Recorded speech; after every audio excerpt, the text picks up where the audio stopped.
still delayed and for whatever reason. And, you know, they're probably not going to be able to do instant settlement. They're going to have to adopt some additional software or, you know, add some money, or maybe they'll just get gobbled up. They'll just get bought by other people that are able to adapt and have implemented this other stuff. I do think there is going to be a consolidation of banks here.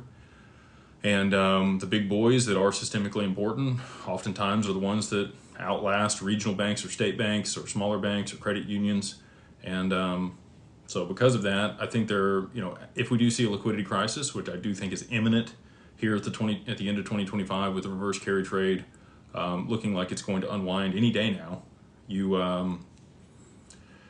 we'll just have to see, what ends up playing out with that. Every time I raise my hands, it freezes over here on YouTube.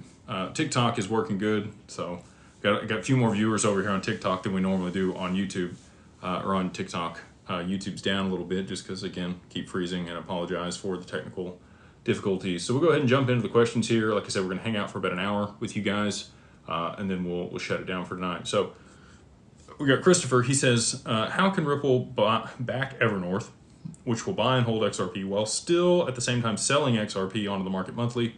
Seems hypocritical. An entity buying and the other one selling. How will price go up? Ripple doesn't have to sell onto the market every month. They do in order to fund their business. They have 1 billion XRP that come out of the escrow, and so far this year they've been withholding 700 million of that and selling 300 million per month onto the market. As price continues to go up, they won't need to sell anywhere near as much in order to be able to fund their business. And if you have DATs and ETFs significantly accumulating more XRP than what's being sold onto the market, you have supply and demand, right? If you look at that, if there's way more demand than there is supply, then you're going to have price movement to the upside. And then once it's high enough, you're going to see the use of XRP to be able to settle transactions on global markets. Once it's doing that, there's enough volume there that it'll create a floor. So when XRP gets over $100, it's not coming back down. I know a lot of people are telling you to sell, or that, this cycle is not any different than the other ones. Utility is right around the corner. We have legislation right around the corner. We have the big banks and institutions here at the door for the adoption of this stuff. They want to use it. It significantly reduced costs and settlement times for them.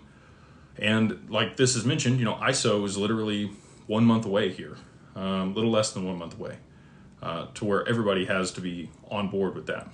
So again, those things are mutually exclusive, but it is the precursor to being able to use instant settlement. So by the end of the year, early Q1 in 2026,